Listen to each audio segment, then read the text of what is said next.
A Series 7 exam, if you're going to take this, it's like $245. I'm thinking about doing it, but you got to have some serious to be able to study, which has always been a real motivation for me. But I mean, if you want to get a good job, you have to do what you have to do. It's a Series 7 exam. It's a computerized, closed book, 6-hour exam. The exam consists of 260 multiple choice questions, and it's divided into 2 3-hour sessions. You take a mandatory 30 to 60 minute break between sessions. If you take over to the GRE exam, you've already took the practice exam. I took the practice exam 2 years ago. It was not easy. Failed. I'm not lying. I made like a 65 on it. It's tough. It's on everything from bond coupons to securities to common and preferred stock. But that wasn't even the hard test. So this is the harder test. So if you're going to do the Series 7, you're going to do underwriting, common and preferred stock, corporate bonds, securities, margin accounts, investment companies, direct participation programs, options, risk considerations and income tax implications, rules and regulations, and so forth and so forth. Basically, you're going to have a lot of stuff to do.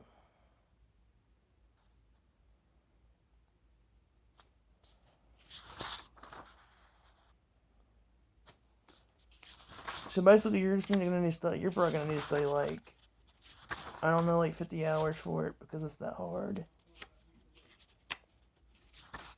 You know what I'm saying? I mean, honestly, you're going to have to do something. You're going to have to study for it because it's hard. Like, I'm just going to look at here. One of these practice questions is GHI corporate HM balance sheet at 12/31. You got cash and cash equivalents, receivables, inventory, and you add them all up to total current assets, and you get the liabilities, and you add them all up. Shareholders' equity. So then you gotta find out the what is the working capital. So this is the practice questions. This goes about accounting. Accounting, I don't think it's that hard. It's just tedious to me. So you got the working capital equals current assets minus current liabilities.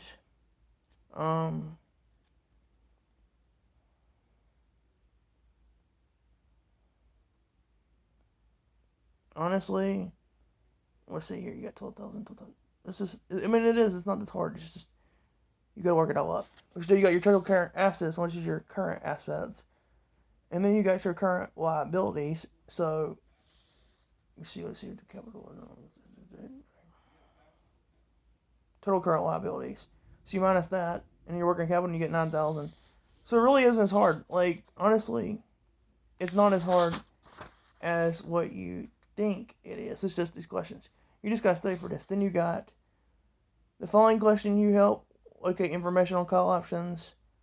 What is the time value of CDE November 65th call? And basically, this is what I'm saying. No, they're hard. You got all these options: strike price, expiration, a bunch of values, a bunch of calls, a bunch of puts. Let's see. And then you got, what is the time value of a CDE November 65th call? You got A $4, B $3.25. You got C $3, D $2.40, and then honestly, this is a hard one. So you got to think about it. And the answer is 3.25. You know, I can understand that. It's just a lot of like things.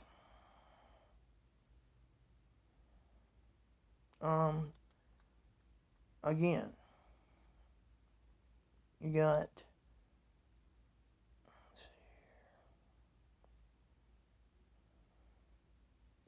a 55-year-old investor purchased a 6% DEF convertible mortgage bond at $90 with 10 years until maturity. If the bond is currently trading at 97, what is the current yield? So the answer is C, 6.19%. So you're going to have to figure it out. And you divide the answer by current yield annual interest over market price. So the market price is 970 by 60. Damn, That's hard. See, the answer is 6.19%. You're really gonna have to stay for this because it's hard stuff. I mean, it's like rocket science kind of stuff. Honestly, I mean, you got stuff in here which I don't want to stay because I mean, if I'm gonna do it anyway, splitting common stock. Yeah, that's happened to me. That's not good. Reverse split. Yeah, that happened to me too.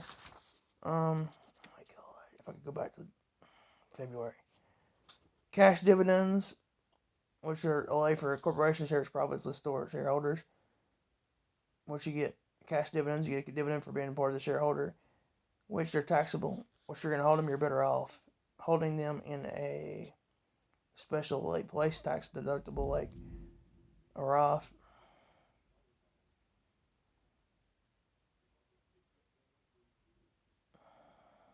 And ABC stock is trading for $49.50 on the day prior to the ex-dividend day.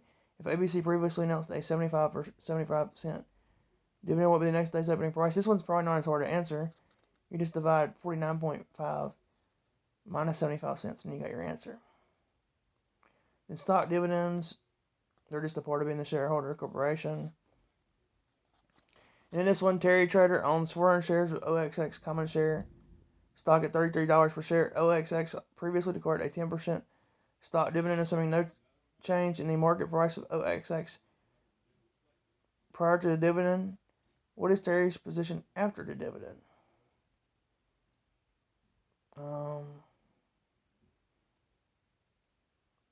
Let's see. It's D, 440 shares. See, that's what I'm saying, basically. You got those collections and stuff, and then you got all kinds of yields, bond yields, unit investment trust, real estate investment trust. You're going to have to study for this because it's honestly kind of interesting in a way, but, I mean, it's hard. You're going to have to study.